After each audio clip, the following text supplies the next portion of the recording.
Hai Sobat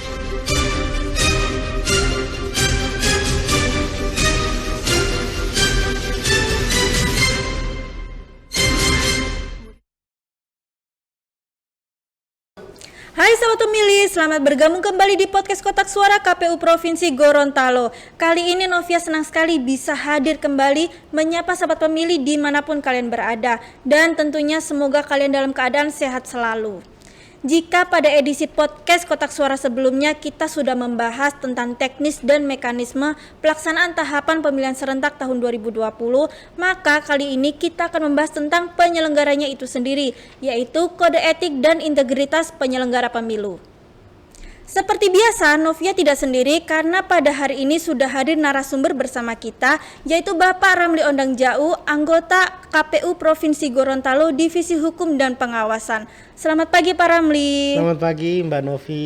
Senang sekali akhirnya Pak Ramli bisa hadir bersama di Kotak Suara. Sama-sama, saya juga senang menyapa Ibu Novi dan sahabat pemilih yang ada di rumah dan di mana saja berada. Kode etik dan integritas merupakan dua hal yang tidak dapat dipisahkan seperti dua mata koin.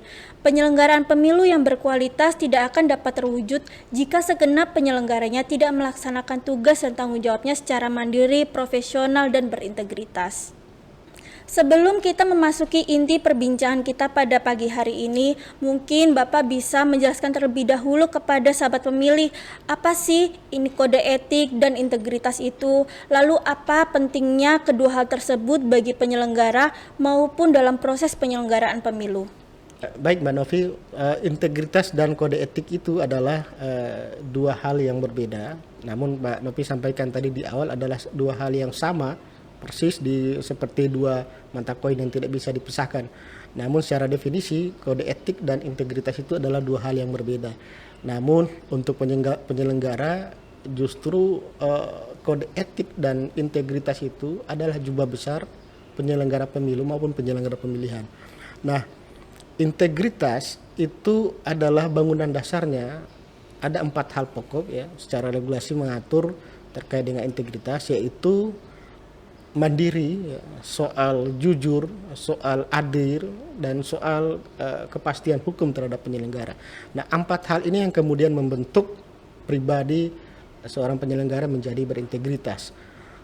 Untuk kode etik itu adalah bangunan besar yang terdiri dari 2 hal pokok. Yang pertama integritas tadi, yang kedua adalah profesionalisme. Jadi bangunan dasarnya dari kode etik itu adalah integritas dan profesionalisme. Kode etik itu bisa diukur. Ada batasan-batasannya dalam regulasi, bisa diukur. Sementara integritas itu tidak bisa diukur. Itu terpatri dalam diri penyelenggara, diri kita masing-masing terkait mengenai hal-hal yang soal jujur ya, soal keadilan, soal mandiri. Ini yang kemudian menjadikan seorang penyelenggara itu berintegritas. Nah, dalam regulasi kita ya mengatur 2 hal pokok ya terkait dengan kode etik ya, yaitu integritas dan profesionalisme. Sebagaimana di Undang-Undang Nomor 7 itu, Undang-Undang Nomor 7 tahun 2017 itu mengatur tentang prinsip penyelenggara pemilu. Nah, prinsip penyelenggara pemilu itu ada 11 ya. 11 yang diatur dalam Undang-Undang Nomor 7. Nah, ini kemudian menjadi landasan, kemudian menjadi dasar bagi penyelenggara pemilu untuk menerapkan kode etik ya. Prinsip penyelenggara pemilu tadi. Nah, di mana bagian integritas tadi? Integritas itu dalam prinsip penyelenggara pemilu itu ada 4 hal pokok. Yang pertama jujur ya, jujur terhadap peserta pemilu, jujur terhadap penyelenggara pemilu. Kemudian yang kedua adil terhadap penyelenggara pemilu, adil terhadap peserta pemilu, adil terhadap pemilih. Kemudian yang ketiga adalah mandiri ya. Jadi penyelenggara pemilu ini harus mandiri. Mandiri itu dalam arti ya tidak berpihak ke peserta pemilu yang lain, Kemudian ada kepastian hukum. 4 hal pokok ini menjadi dasar kemudian orang itu disebut berintegritas. Kalau ada ini, saya kira 4 hal pokok ini yang kemudian membentuk integritas pribadi dari penyelenggara pemilu. Nah, terkait dengan pentingnya, apakah penting penyelenggara integritas dan kode etik bagi penyelenggara? Memang penting, karena bagi penyelenggara bagi penyelenggara pemilu maupun pemilihan ini, jubah besarnya itu adalah integritas. Ketika kita masuk ke mendaftar menjadi penyelenggara pemilu, maka yang pertama atau hal yang utama yang ditanyakan lebih dulu itu adalah apakah Anda berintegritas? Ya, seperti itu. Jadi integritas ini adalah modal utama bagi penyelenggara pemilu untuk melaksanakan tugas-tugasnya. Nah, jadi pertanyaan dasarnya, apakah Anda berintegritas? Ya, saya berintegritas. Berapa nilai integritas Anda? Nah, ini yang kemudian tidak bisa diukur. Nanti kemudian setelah ada perjalanan penyelenggaraan pemilu, baru kemudian bisa diukur integritasnya seperti apa. Nah, mudah-mudahan integritas ini tetap menjadi terpatri di penyelenggara pemilu kita, penyelenggara pemilihan kita. Terkait kode etik, kode etik itu juga ada regulasi yang mengatur terkait dengan pelaksanaan kode etik ya. Ada di PKPU 8 kita yang sebagaimana telah diubah dengan PKPU 3, kemudian peraturan DKPP nomor 2 tahun 2017 itu mengatur kode etik. Penting bagi penyelenggara karena kita memagari ya penyelenggara kita dengan batasan-batasan kode etik. Nah, kalau keluar dari kode etik berarti kita tidak profesional, berarti kita tidak berintegritas. Itu yang saya rasa kenapa harus penting bagi penyelenggara pemilu. Jadi kode etik ini seperti menjadi pedoman bagaimana penyelenggara pemilu berperilaku, bertugas, bekerja begitu ya Pak ya? Sebenarnya kalau disebut pedoman memang ini sebuah keharusan ya. Jadi kalau bahasa saya sih kode etik dan integritas itu adalah jubah besarnya penyelenggara. Jadi kalau kita datang masuk sebagai penyelenggara, maka kita harus mengenakan jubah kode etik dan jubah integritas. Berarti itu jubah kebesaran ini Pak? Nah, itu sebagai katakanlah itu sebagai identitas. Anda penyelenggara pemilu, saya berintegritas, saya memenuhi kode etik, itu saja. Baik Pak. Dan memasuki tahapan ini kan Pak, kita sedang diuji dengan COVID-19 Pak. Dalam masa pandemi COVID-19 ini, apakah penanganan atau penerapan protokol kesehatan juga menjadi salah satu bagian dari kode etik penyelenggara pemilu Pak? Dan jika ada kelalaian penyelenggara pemilu dalam melaksanakan protokol kesehatan ini, apakah juga menjadi suatu pelanggaran dalam kode etik tersebut? Ya, seharusnya sih iya ya. Kalau ditanyakan apakah ini melanggar kode etik, sebenarnya sih iya. Karena di Undang-Undang Nomor 7 itu sebelumnya itu mengatur terkait dengan prinsip penyelenggara pemilu yang merupakan dasar dibentuknya atau dasar kode etik, dasar integritas dari penyelenggara pemilu. Nah, ada 11 item di Undang-Undang Pemilu Nomor 7 2017. Seiring berjalannya waktu, ya, karena kita sudah masuk pada pandemi ya saat ini, maka regulasi itu mau tidak mau harus mengadopsi atau mengadaptasi kondisi pandemi saat ini terhadap penyelenggara pemilu. Nah, prinsip yang tadinya 11 itu kemudian ditambah menjadi 13, yaitu dengan adanya prinsip kesehatan dan prinsip keselamatan. Dua hal pokok ini yang kemudian menjadi dasar bagi penyelenggara untuk bisa tetap tenang melaksanakan tugasnya supaya bebas dari COVID-19. Nah, apakah ini kemudian pertanyaannya apakah ini kemudian ketika penyelenggara melanggar protokol COVID bisa dimasukkan sebagai pelanggaran kode etik? Nah, memang pelanggaran kode etik itu diatur di peraturan DKPP nomor 2 tahun 2017. Itu juga belum mengadopsi apakah kemudian pelanggaran terhadap COVID-19 ini masuk ke pelanggaran kode etik. Itu belum diatur dalam peraturan DKPP. Belum dimasukkan sebenarnya. Namun kemudian karena ini sudah masuk di regulasi merupakan bagian dari pengawasan Bawaslu ya terhadap penyelenggara pemilu, terhadap KPU ya, terhadap petugas kita, terhadap PPK, terhadap PPS, terhadap KPPS untuk senantiasa menggunakan APD, untuk senantiasa melakukan aktivitas dengan protokol COVID-19. Jadi seperti itu Mbak Novi. Untuk pertanyaan selanjutnya Pak, sebagai bagian dari TPD Provinsi Gorontalo, apa saja sih bentuk dan motif penyelewengan tugas, wewenang dan tanggung jawab dari pelanggaran kode etik tersebut yang Bapak pernah tangani atau Bapak pernah periksa? Kalau saya sih sebenarnya semenjak dilantik sebagai tim pemeriksa daerah, ini jadi saya jelaskan, tim pemeriksa daerah itu adalah bagian dari DKPP yang ada di di daerah ya, kalau kita di Provinsi Gorontalo ada 5 unsur TPD, yaitu kita dari KPU ada 2 ya, saya dan Ibu Selvi selaku divisi SDM, kemudian di Bawaslu ada 2 dan 2 lagi adalah tokoh masyarakat yang merupakan bagian dari TPD. Nah, kalau saya sendiri baru semenjak dilantik sebagai TPD baru sekali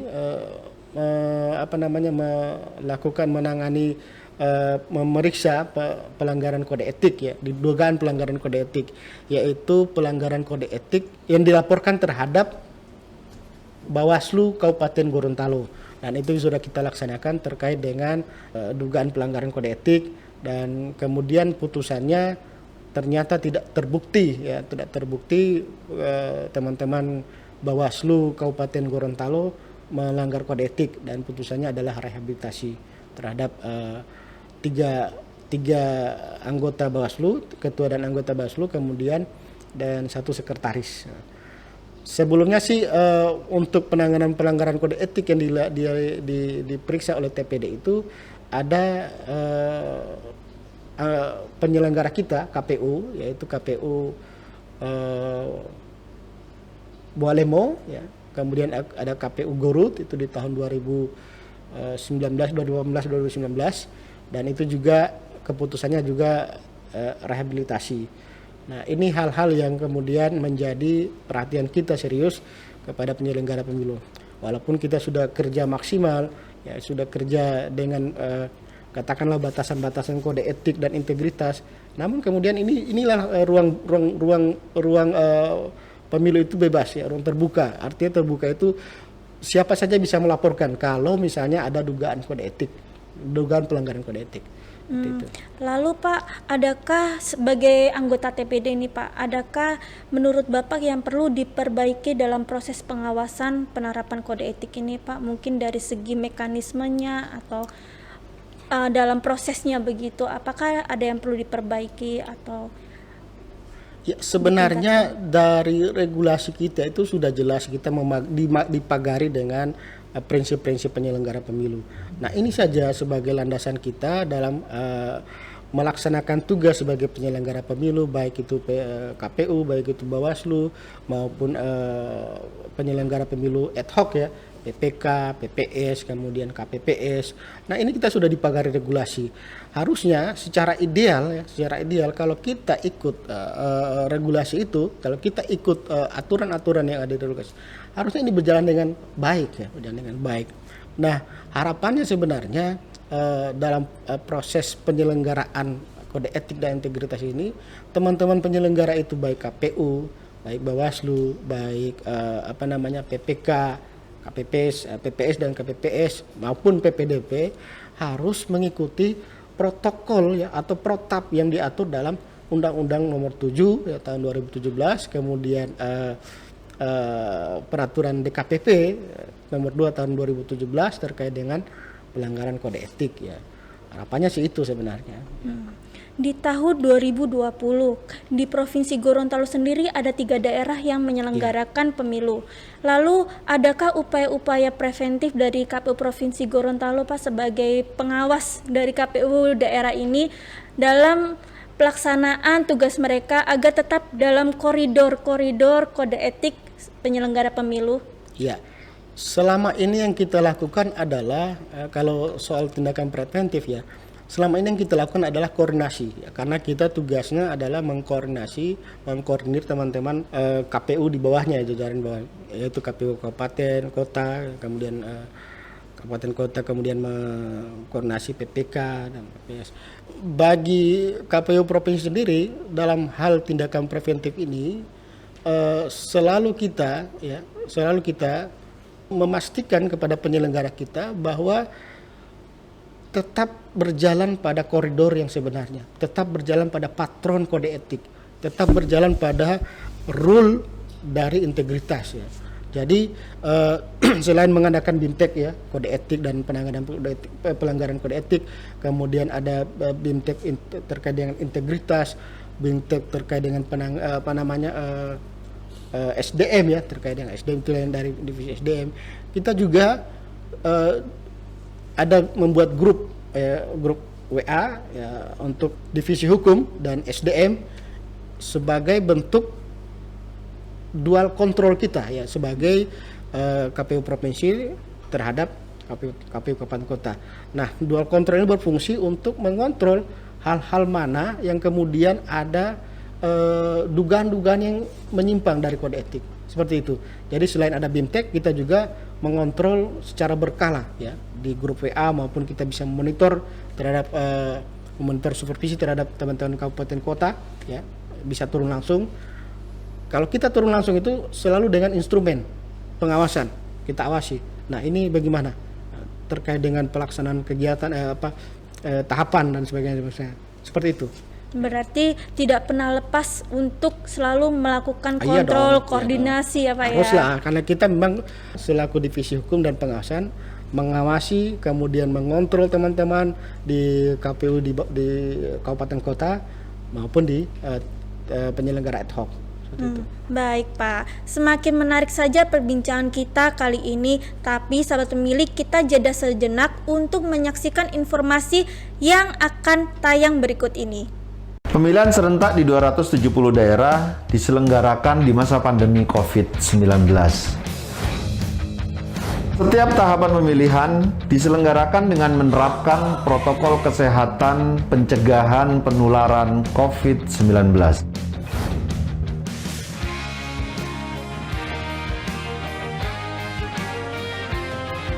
Kesehatan, keselamatan menjadi yang utama. Gunakan hak pilihmu.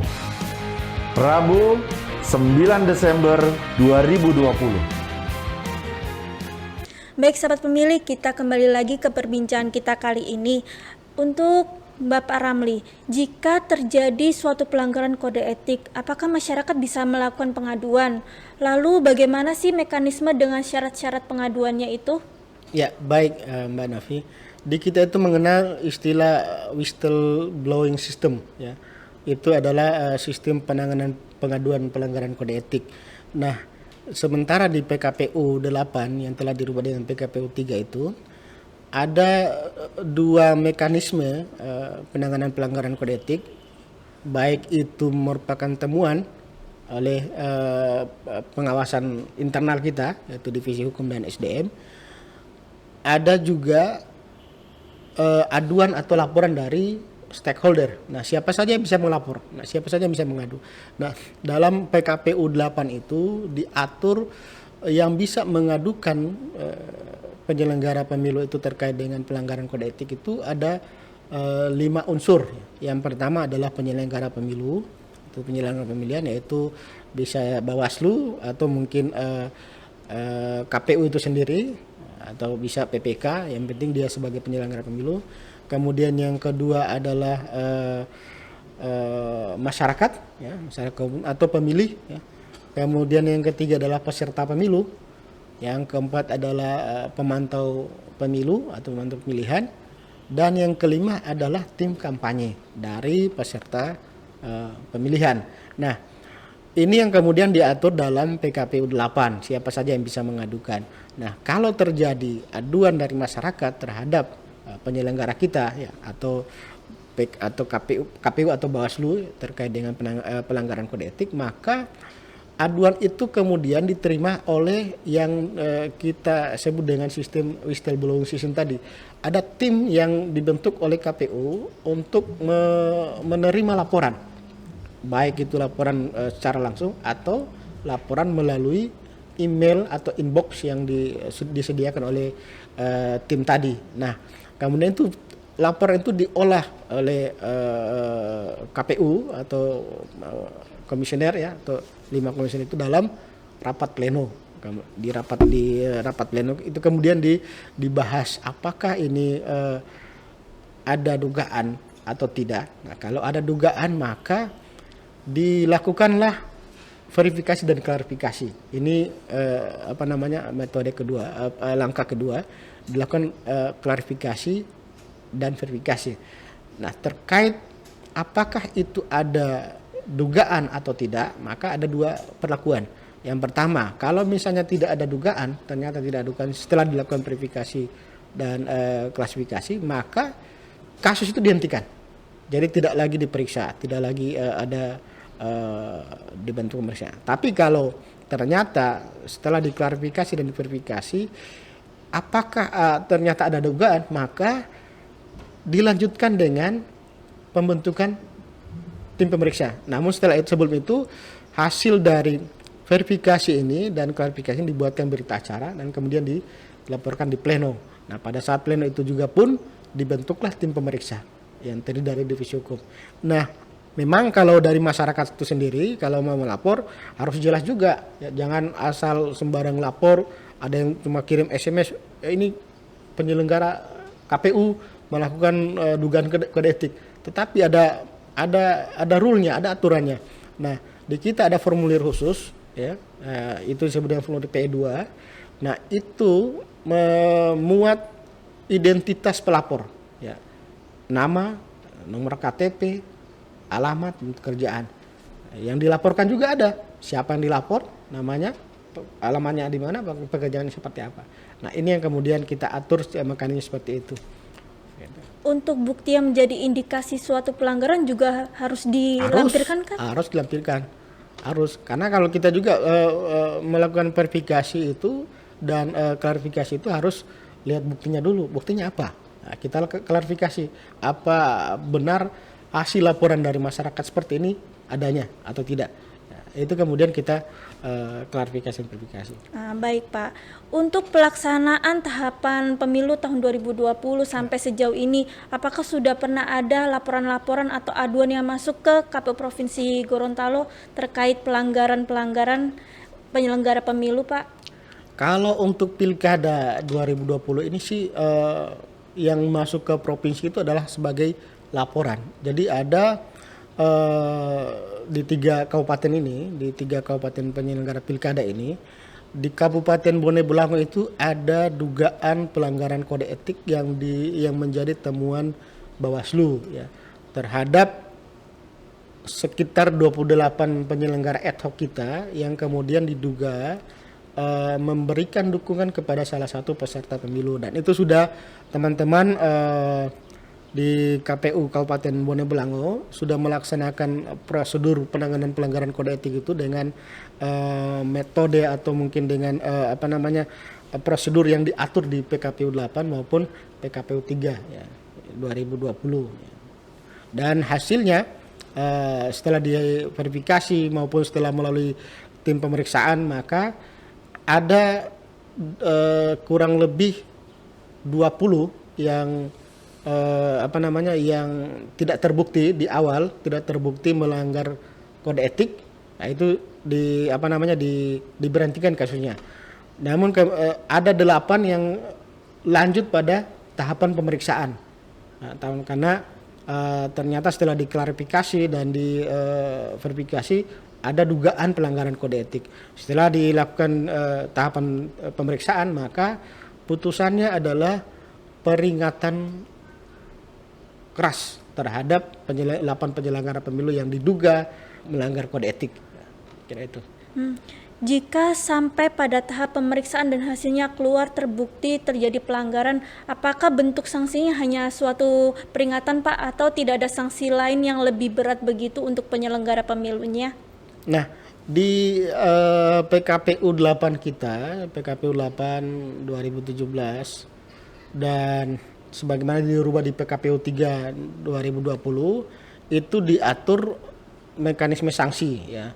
Jadi sebelum penyelenggara pemilu kita itu misalnya katakanlah itu diduga, ya, kemudian dilakukan verifikasi dan klarifikasi. Nah, pada saat verifikasi dan klarifikasi itu ternyata diduga ada pelanggaran kode etik, maka saat itu juga penyelenggara kita diberhentikan sementara dengan SK pemberhentian sementara oleh KPU melalui rapat pleno. Nah, untuk kemudian masuk kepada tahapan pemeriksaan. Nah, sanksi-sanksi itu di PKPU 8 itu kita ada 2 sanksi terkait penyelenggara ad hoc kita. Yang pertama misalnya kalau 2 sanksi terkait kalau dia terbukti ada dugaan pelanggaran kode etik. Kalau tidak ada dugaan maka dia direhab ya. Kalau ada dugaan dia sanksinya adalah peringatan tertulis atau pemberhentian sementara. Nah, ini yang kemudian diatur di PKPU 8. Gitu. Baik, untuk pertanyaan terakhir Pak, adakah harapan Bapak untuk penyelenggaraan pemilihan tahun 2020 di Provinsi Gorontalo Pak? Ya, harapannya sih besar ya, baik itu bagi penyelenggara maupun pelaksanaan pilkada di 2020 di Gorontalo, apalagi di masa pandemi saat ini. Nah, harapannya sebenarnya bagi penyelenggara agar melakukan kegiatan-kegiatan tahapan itu dengan mengacu pada patron kita, yaitu patron kode etik dan patron integritas ya. Nah, ini kemudian yang menjadi tolak ukur apakah pelaksanaan penyelenggaraan pemilihan ini bisa berjalan dengan baik. Kemudian ada sebenarnya 3 hal yang kemudian ini sebenarnya harapan kita bersama, bahwa menciptakan pemilihan serentak ya, pilkada serentak 2000 menjadi bermartabat itu perlu 3 hal pokok ya. 3 hal pokok terkait dengan integritas ya. Integritas penyelenggara yang pertama ya. Jadi kita harapannya adalah penyelenggara kita melakukan tahapan-tahapan pelaksanaan ini dengan tetap berpatron pada kode etik dan tetap berintegritas. Yang kedua adalah peserta pemilu yang berintegritas ya. Jadi peserta pemilu juga harus berintegritas. Nah, kemudian pemilih yang berintegritas ya. Bagaimana? Seperti apa itu pemilih berintegritas? Pemilih berintegritas itu adalah pemilih yang kemudian memilih ya, bukan berdasarkan money politik atau ada iming-iming lain terhadap penyelenggaraan pemilihan itu, namun dia memilih ya, bukan berdasarkan iming-iming uang atau money politik atau sebagainya. Dia memilih berdasarkan pilihan yang terbaik ya. Berdasarkan track record dari peserta pemilu yang ikut kontestan pemilih. Maka 3 komponen ini yang kemudian harapan kita bersama, kalau penyelenggara pemilu berintegritas ya, kemudian peserta pemilu yang berintegritas, dan kemudian berikut adalah pemilih yang berintegritas, maka saya yakin dan percaya pilkada 2020 pilkada serentak 2020 akan menuju pada pilkada yang bermartabat ya. Jadi di atas demokrasi berintegritas itu adalah bermartabat seperti itu. Baik, seperti yang Bapak Ramli jelaskan sebelumnya, bahwa untuk penyelenggaraan pemilu ini tidak hanya penyelenggaranya saja yang harus berintegritas, tapi juga dari peserta maupun pemilihnya juga harus berintegritas untuk menghasilkan penyelenggaraan pemilu yang berkualitas, bermoral, dan juga bermartabat. Sahabat pemilih, jangan kemana-mana dulu, kita saksikan terlebih dahulu tayangan informasi berikut ini. Tahapan pemilihan serentak tahun 2020 akan dilanjutkan kembali, dilaksanakan di 270 daerah di Indonesia, terdiri dari 9 provinsi, 224 kabupaten, dan 37 kota. Mari kita sukseskan pemungutan suara 9 Desember 2020 dengan aman dan bebas COVID-19. Sahabat pemilih, penyelenggara pemilu yang berintegritas menjadi syarat wajib dan mutlak untuk mewujudkan pemilihan yang berkualitas dan bermoral. Nilai-nilai yang terkandung di dalam kode etik secara berkesinambungan ditanamkan kepada segenap penyelenggara pemilu. Hal ini agar mereka dapat melaksanakan tugas dan tanggung jawabnya secara profesional dan berintegritas. Sahabat pemilih, jangan lupa datang ke TPS dan gunakan hak pilih kalian pada hari Rabu tanggal 9 Desember tahun 2020. Sampai di sini perjumpaan kita kali ini dan sampai jumpa di episode Kotak Suara selanjutnya. Pemilih berdaulat, negara kuat.